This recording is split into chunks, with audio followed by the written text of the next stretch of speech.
The following is a Simpronto media production. Leaders, real life leaders.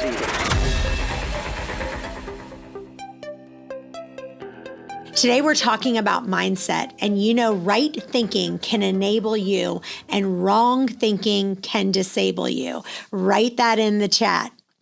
It's amazing what you won't do if you think that you can't do it. I have a friend who told me her mother stayed with her dad. He was an alcoholic for over 30 years. She never worked. He spent all the money on alcohol. And my friend, the daughter, would take ketchup from Hardee's and make tomato soup with hot water because they were that broke. But in the mom's mind, she never worked a day in her life and she thought she never could. And, I had another friend who was being abused by her significant other, and she just kept coming back. And even after he sent her to the hospital, she still doesn't want to report him. And I have another friend who told me her mother knew her dad was sexually abusing them when they were younger. And the mother just continued to allow it. And the reason was because she mentally thought that she couldn't physically take care of the kids because she didn't work. And so she allowed the sexual abuse to continue. And so it's really important that we realize how much our thoughts and actions, our attitudes, our moods, our thoughts affect everything. They're literally the forerunner for everything that we do and everything we don't do. And so today I want to get your mind off of the past and what happened before. Let go of all the lies that you've been telling yourself for all these years and focus on a healthy mindset. And so first thing I want to talk about is, do you know where your mindset came from? Like, what is your mindset? Like, where did it come from? Put it in the chat right now. Well, your mindset is how you view the world. So where you get your mindset from is 4 areas. The first one is, write this down, the people you hang out with. We all know the phrase, one bad apple can spoil the bunch. And I know you've been a part of a group where one person's been really negative. It's affected everyone in the group. And I have this wood basket that we hold all of our fruit in. And I literally have to watch it every day. I tell the girl that does our house, I'm like, please watch this every day, because if literally one lemon goes bad, everything around it goes bad. And I didn't know where this phrase came from. And it's actually based in science. Like when an apple or fruit begins to decay, it actually emits gases. And if the rotting fruit is mixed with other fruit, the good fruit can absorb these gases and begin to rot too. And I've seen that with people in our company. Like they've been very positive, and they start hanging out with people who are negative, and they start seeping in that negativity. My husband always says, he said, have you ever noticed that all your friends are super thin? And I'm like, well, that's not exactly true. But a lot of my friends, they are thin. And the reason is because I always interview people who are thin. So I start hanging out with people like that. But I want to hang out with people who are like-minded. So either my friends are thin, or maybe they're not in the best shape they want to be in, but they want to be healthy. They don't want to overeat. They want to work out, or if they're not in great shape right now, they're working hard to get there. I have a friend of mine who is a billionaire. Well, he's close to a billionaire. I don't think he's a billionaire yet, but he literally takes lots of vacations. And I've just kind of been watching him, and he takes a lot of mini vacations to kind of recharge his battery. And just by me being friends with him, I've kind of watched. And I'm a worker. I like work. It's pulling teeth to get me to not work. And so, but I've tried to start taking more mini vacations, maybe like Thursday, Friday, Saturday, Sunday, or Friday, Saturday, Sunday, Monday. And I actually still work when I'm on vacation, but it actually has me, when I go away, it gives me a clearer mindset when I'm on my laptop in the sun in a different atmosphere. I get new ideas, new things come to me. So just by hanging out with him, it's something that I learned. Number two, it's another piece of how you get your mindset is just how you're wired naturally, like with your personality type. So what I'd like you to do right now is type in, what is your DISC score in the chat right now? So if you're an I personality, you're going to tend to be more happy, more jovial. It's just how God created you. But if you're a high C, you're going to analyze things a little bit more. So you need to know what your personality type is. And the third one is just taking a look at how you are raised. You get so much of your mindset by how you are raised. Like, did you grow up with a family where they were glass half empty? Or did you have a family that was a glass half full, right? If you're raised in a blue collar family, you might say something like, Mom, can I get this? Mom, can I get that? And you might have heard your mom always say, I'm sorry, honey, but we just can't afford it. Can I get this? No, we can't afford it.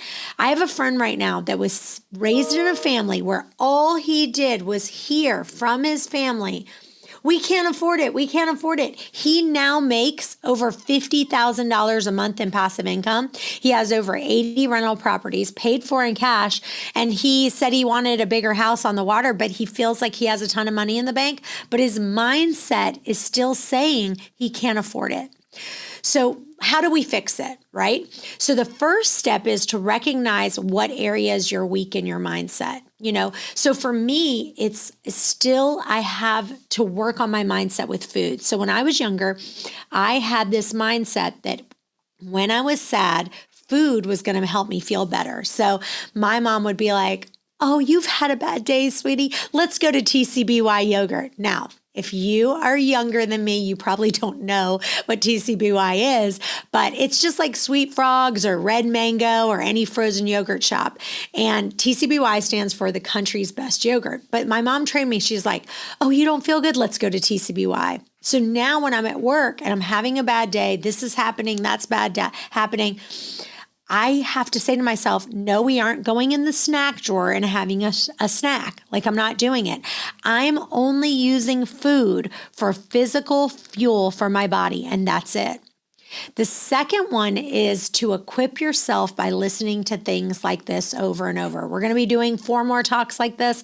I hope you will join us for every one. But the third one is to change your self-talk. You have to literally replace every negative thought immediately with a positive one. When we have those discouraging thoughts, we have to instantly say, nope, I'm replacing it with a different thought. People who are the highest performers, they say, I'm going to discipline my mind so that the second I have that thought, I'm going to replace it with a positive thought. It's not that they never have a negative thought. They're just so restrained over their mind and they've retrained it. They're literally like, whoop, we're going to flip the switch. And they're making that their automatic immediate thoughts and their impulses are now positive. I want you to write this down. You are replacing the lies to the truth. So if I say I'm stressed, immediately my first reaction is food will comfort me. That's a lie. The truth is food will actually make me more stressed and fat. And if I'm using food for any other reason than true hunger, I'm going to gain weight. So my mindset has to say, I only use food for fuel. I'll never use it for comfort again, ever. So if I continue to replace that thought over and over and over again, then I'm going to replace it with positive thoughts. If every time you think, oh, a client doesn't want to work with me, you say, absolutely not. I have tons of people who love me that want to work with me, right? And if you actually think about your self-talk, you need to say them out loud because some of the things you say, like that guy I was telling you about that said, he's got $50,000 of money coming in every single month and he's saying he can't afford to move to a bigger house. Like he absolutely can. But you sometimes have to say it out loud because then you realize how ridiculous it is. So I want you to write in the chat right now, what is a lie that you say to yourself? Okay. I'll give you some examples to kind of give you some ideas. A lie would be, I'll go to the gym tomorrow because I just can't do it today. A truth is, no, I can do it today and I'll feel better after I work out. A lie is, I don't have time to exercise. The truth is, yes, I can make time for exercise. I have to make it a priority. I can get up a little bit earlier every day. A lie would be, I'm too busy to get a healthy lunch. I'll just get fast food. No, it's worth it to take some extra time to get something healthy. It goes God, health, spouse, kids, and work. I had a friend that was thinking about getting out of real estate and going into just doing teaching full time. And she's like, I don't know. I just feel like I just am not making as much money as I want.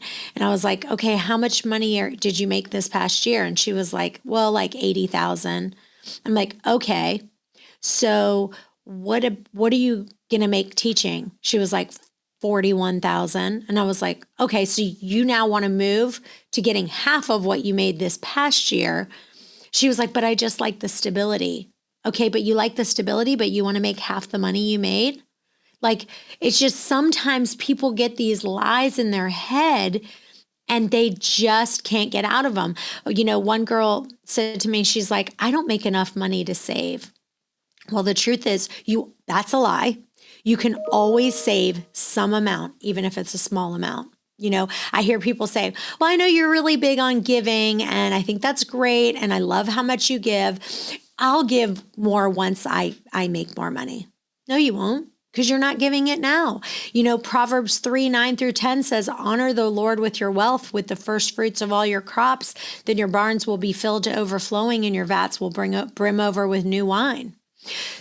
But let me talk to you right now about the number one thing that I feel people need to reset their mindset, and that is confidence. How do you get more confidence? I feel like, right now with COVID, everybody is like, just their confidence is shaken. And, when you're uncertain, you lack confidence, you don't make decisions. And I'm seeing more and more people changing their mindset from playing to win to playing not to lose. And that sounds subtle, but it's a big shift. Okay. I want you to write down, am I playing to win, or am I just right now playing not to lose? I have two friends that are different restaurant owners. One's Waterman's and one's Hot Tuna. Since COVID, I'm telling you, I'm so impressed with these businesses. They've made markets, mini markets. They sell toilet paper. They sell paper towels. Did they ever sell toilet paper and paper towels before COVID? No. They sell fresh squeezed juice. They started, Waterman's had this outside place. They started selling Christmas trees. They're like, we don't care. We're just going to be, adding all these extra things when they made them shut down. And they were playing to win, not playing to not to lose. And there's things in your life that are going to rob your confidence. And there's things that are going to support your confidence. And so you need to identify those. You need to say, what do I do that when I do this, I feel more confident? And, I will tell you, one of the things, I actually have a friend who works at Keller Williams. And I have to limit my time with him because he'll say things to me like, you have a great company, Chantel. He's like, he'll give me props, and then he'll be like, but you won't be able to build a company as big as or as good as Keller Williams. I call him my balloon popper because he'll give me some encouragement and tell me how wonderful the company is. But then he'll be like, but you won't ever build something as big as Keller Williams. And I'm like, that's not true. So I have to limit my time with him because that's just not good for my confidence. I can't continue to hear that. And you need to watch what you fill your brain with. Do you know that I have not watched the news in 15 years? If you watch the news, say, yes, I watch the news. Or if you don't, say, no, I don't. And here's why. I've never once watched the news and been like, oh, wow, I feel amazing now. You watch the news and you're like, wow, our world is going to hell in a handbasket right this minute. Even through the pandemic, I just don't watch it. And you can say what you want about it, but I don't, because I have to keep my confidence up. And all that's going to do is bring my confidence down. Now, every day I listen to and read books and I don't really read books. Let me rephrase that. I listen to books. I listen to podcasts to motivate me to take action. These are some of the things that really kind of encourage me, and that is listening to podcasts. Now, people say, I listen to about 2 leadership podcasts and 2 sermons per day. And people are like, oh, I would never have time to do that. I would say, okay, well, I'm extraordinarily busy. I don't even know anyone who's quite as busy as I am. And honestly, I do it when I'm driving, when I'm putting on makeup, if I'm cleaning up, if I'm, whatever I'm doing. When I go to the gym, I'm wearing my headphones. Even at all times, I'm listening. If you've ever read the book, Who Moved My Cheese, it's a short book, but there's 2 mice and there's cheese being brought every day. And one day the cheese stops coming. And one mouse says, I'm just going to wait here until they bring my cheese back. And the other mouse says, well, I'm not sure if the cheese is coming back, so I'm going to go look for more. And so if you are craving another level of happiness, joy, abundance, wealth, you have to be listening to these things every day. I listen to 4 podcasts per day, every day. And you need to figure out what builds your confidence. When I just got back from Costa Rica, for the first couple of days I was there, I literally looked like who did it and forgot about it. I wore no makeup. I was wearing this slummy outfit. I just looked like, terrible. And, I started eating a little bit more. I wasn't eating as healthy as I wanted. I just felt really bummy. And finally I was like, I've got to snap right out of this. So I went to the spa. I got my hair done. I got my makeup done.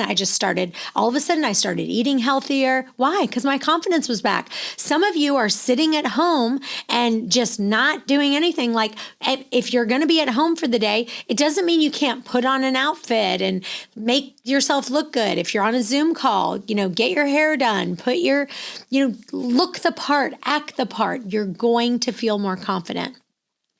Now, while I say that, I know a lot of you are going to be learning, but you're not doing. So what I say, write this down. Learning equals passive action. Doing equals massive action. I love the quote from James Clear. He has a book on habits. He says, we often avoid taking action because we think I need to learn more. But the best way to learn more is by taking action. When I was at William E. Wood at the mall, I'll tell you a quick story. So just so you know, my first year of real estate, I sold over 52 houses.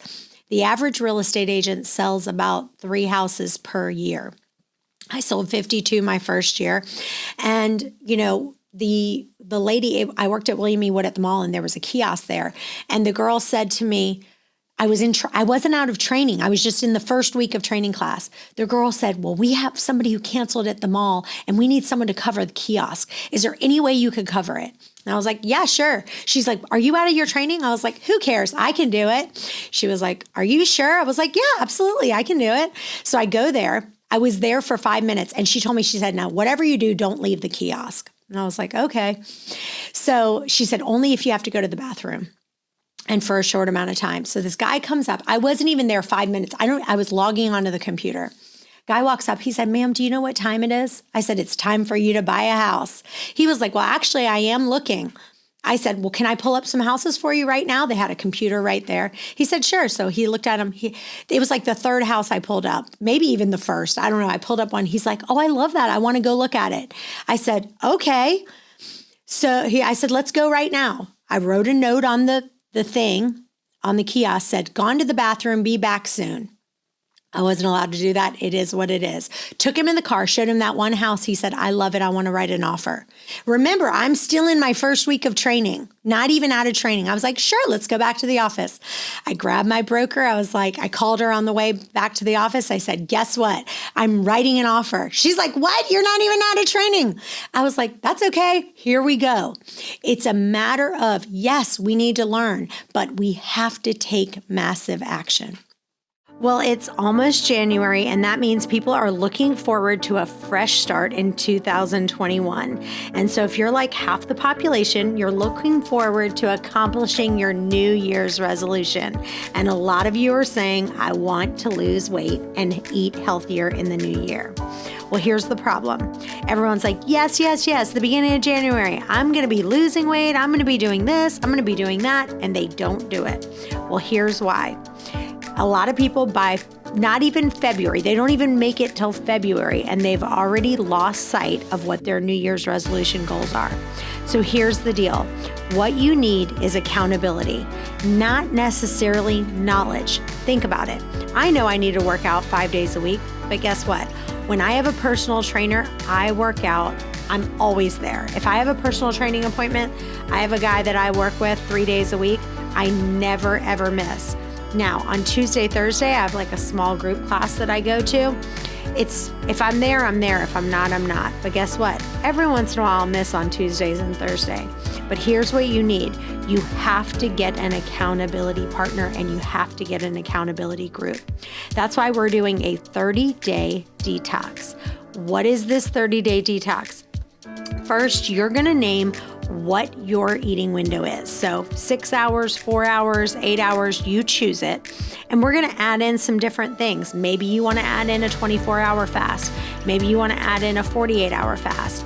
And we're going to eat a Keto Flex clean eating program. You're going to have no sugar, no honey, no refined foods, but you can have up to half a cup of gluten-free grain if you need it, or half a cup of fruit per day. So basically, you're doing keto-ish. It's a keto flex. We're just having really clean foods, and it starts January 4th.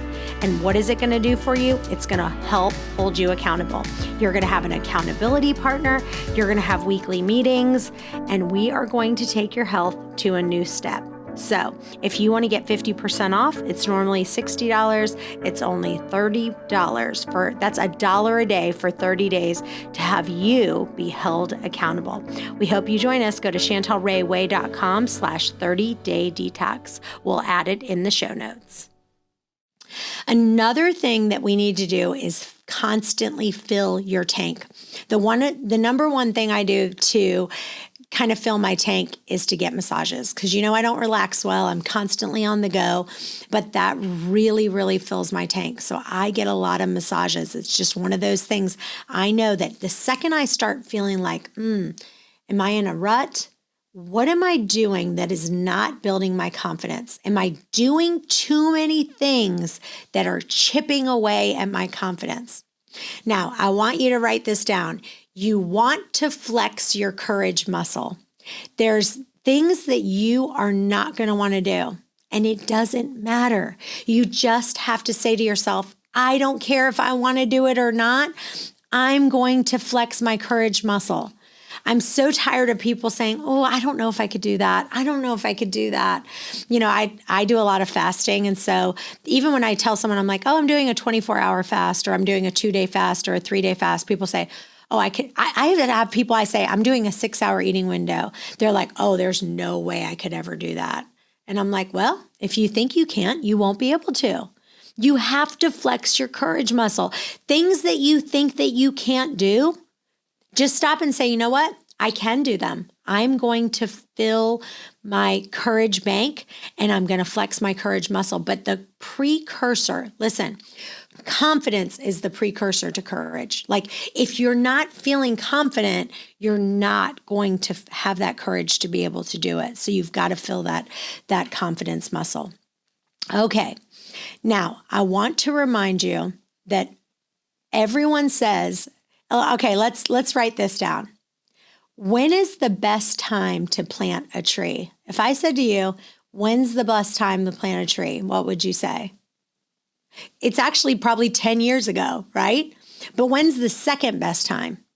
Right now. I have a podcast called Waste Away Through Intermittent Fasting, and it has over 185 downloads per month, but it stayed at like 40,000 for a really long time. And people forget there's a lot of things I've had to do to get to that point. And there's a lot of things I've had to do in general in life to get to where I am, and I'm not where I want to be, but everyone has success dues to pay. I want you to write that down. In real estate, we pay around $600 to $800 in realtor dues, depending on what part of the country you live in. There's all kinds of dues that you have to pay. And I look back at my history, and it's just been a roller coaster. I mean, honestly, like I've just had to pay so many dues. And when I say dues, I mean failures, like things that have gone sideways. And I think we look at other people and we look at them, and you look at a top agent in this area or a top agent in that area, and you just think, oh, they had success, success, success. And it's like, no, it's impossible to get what you have without going through what you had to go through. And so you just remind yourself that everyone pays success dues.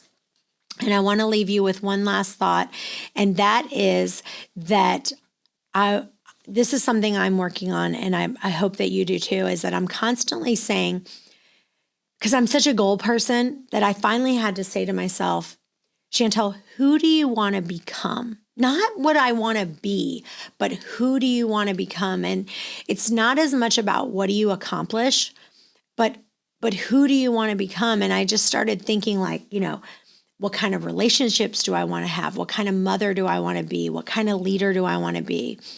And I always tell you this, 10 people in life are going to hate you.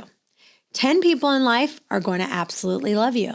And 10 people don't care one way or another about you, right? No matter how amazing you are, I don't care how perfect you are. There's always going to be 10 people who love you, 10 people who hate you, 10 people who don't care one way or another about you. And so, that is a piece of mindset that you have to always remind yourself when someone's, saying something about you.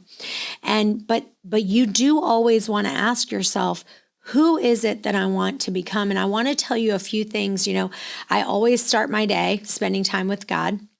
I start with the Bible app. I listen to a sermon. I listen to a leadership podcast. I go to the gym every morning at least 6 times a week. I do the vibration plate. I go in the sauna. I write in my journal. I do coconut pulling. There's some routines that I've created that I literally don't even think about. And so I'd love for you guys to, think about some different things of who do I want to become? And then what do I want to accomplish? And, I listened to a podcast with the owner of Spanx, and this is kind of some of the things that podcasts do when you're listening to them. But I found out that the owner of Spanx was the first woman billionaire that didn't inherit it, or her husband isn't the one who inherited it and left it to her. But I was like, you know what? I think my goals are too small. Like, I want to be the second billionaire woman who did it without her husband, not without her inheritance, and just live on, maybe $100,000 or $300,000 a year and just give the rest of it away. You guys all know my goal is to live on 10% of my income and give 90% away. But I had to make a plan. That's what I wanted to do. That's how I wanted to create my future. But all of that and all of these ideas came from self-development. My husband and son, it was so funny the other day because I was literally it was like on my 8th podcast for the day. And finally my husband looked at me and he was kind of mad. He was like, do we have to always be in self-development mode, or can we just chill? I said, no, we have to always be in self-development mode.